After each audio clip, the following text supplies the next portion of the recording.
আসসালামু আলাইকুম ভিউয়ার্স, কেমন আছেন? আশা করি সকলে ভালো আছেন। আজকে আমার এই ডিজাইনটি হলো যারা লোগো ডিজাইন সম্বন্ধে একেবারে আইডিয়া নেই তাদের জন্য।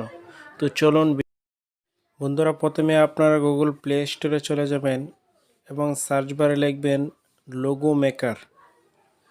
এরপর আপনাদের সামনে এরকম একটি ইন্টারফেস শো করবে, তো আপনারা ইনস্টল করে নেবেন।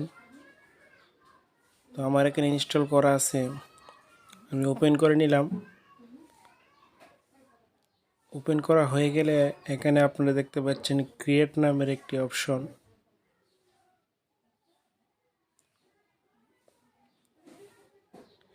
ওকে, ক্রিয়েট নামের অপশনটার মধ্যে যদি একটা ক্লিক করেন তাহলে আপনার ইচ্ছা মতো এখান থেকে লোগো বানাতে পারবেন। তো এখানে অসংখ্য টেমপ্লেট রয়েছে, তো আমরা এখান থেকে বানাবো না, আমরা আপনাদেরকে সফটওয়্যারটার সাথে যাতে পরিচয় হয়ে যায় এই জন্য আমি আপনাদেরকে দেখিয়ে দিলাম আর কি। আপনারা যা করবেন, এখানে দেখতে পাচ্ছেন সার্চ অপশনটা, এখানে একটা ক্লিক করলে এখানে দেখতে পারবেন অনেকগুলো সার্চ অপশন রয়েছে, টেকনোলজি অনেকগুলো। তো আপনারা আপনাদের যে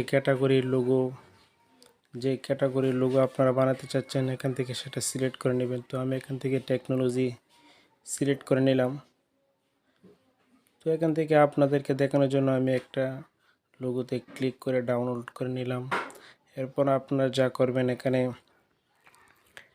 ফন্টের মধ্যে একটি ক্লিক করে এডিটের মধ্যে ক্লিক করে এখানে কলমের যে আইকনটা রয়েছে এখানে একটি ক্লিক করলে আপনাদের কোম্পানি বা যে লোগোর নামটি দিতে চান এখানে দিয়ে দিবেন।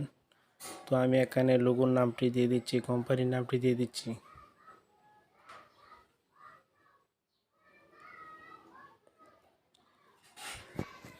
এই সফটওয়্যারটি অনেক সুন্দর একটি সফটওয়্যার, ইজিলিভাবে আপনারা এটি ব্যবহার করতে পারবেন, সবগুলো এডিট করতে পারবেন। আপনাদেরকে আমি স্টেপ বাই স্টেপ এই সফটওয়্যারটি দেখিয়ে দিব। তো এখান থেকে লোগো কোম্পানির নামটি চেঞ্জ করার পর আপনারা এখানে দেখতে পাচ্ছেন ট্যাক্স, তারপর স্টিকার। তো এখান থেকে আপনারা এই ট্যাক্সটির অনেকগুলো ইফেক্ট রয়েছে, এখানে সাইজ রয়েছে, তারপর এখানে আপনারা দেখতে পাচ্ছেন রোটেট, এরপর কালার, তারপর এখানে আরও অসংখ্য ফন্ট রয়েছে। আপনারা চাইলে এখান থেকে ফন্টও চেঞ্জ করতে পারবেন ইজিলিভাবেই। এখানে আরও অসংখ্য ক্যাটাগরি রয়েছে, আপনারা ইচ্ছামতো এটিকে এডিট করতে পারবেন।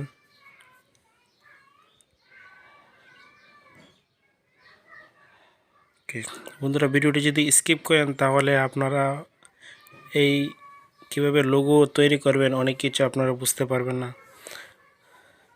তো এখানে আপনারা অপটিসি দেখতে পাচ্ছেন, এখান থেকে স্পেস করতে পারবেন। এখানে অপটিসি রয়েছে, এটিকে আপনারা চাইলে হাইলাইট করতে পারবেন। এরপর আপনাদের এখানে রয়েছে শ্যাডো, ব্যাকগ্রাউন্ড। এরপর দ্বিতীয় যে সেটআপ রয়েছে স্টিকার। তো আমি এখানে স্টিকারের উপরে একটি ক্লিক করে আপনাদেরকে দেখাচ্ছি এর মধ্যে কী কী রয়েছে।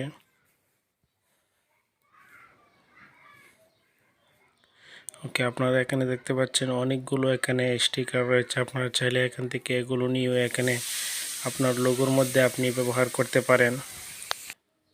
ওকে, আপনারা দেখতে পাচ্ছেন সফটওয়্যারটি কত সুন্দর একটি সফটওয়্যার।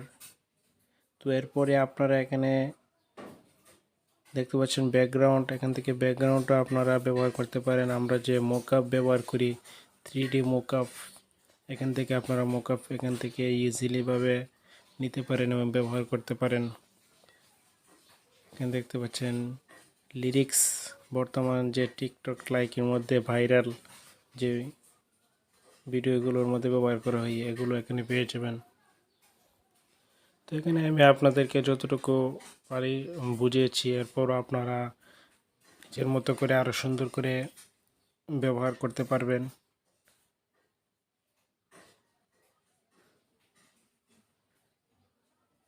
তো এরপর আপনারা যা করবেন, এখানে সেভ আইকনের মধ্যে একটি ক্লিক করে দিবেন। ক্লিক করার পরে এটি সেভ হয়ে যাবে। মনে রাখবেন আপনারা এটি ব্যবহার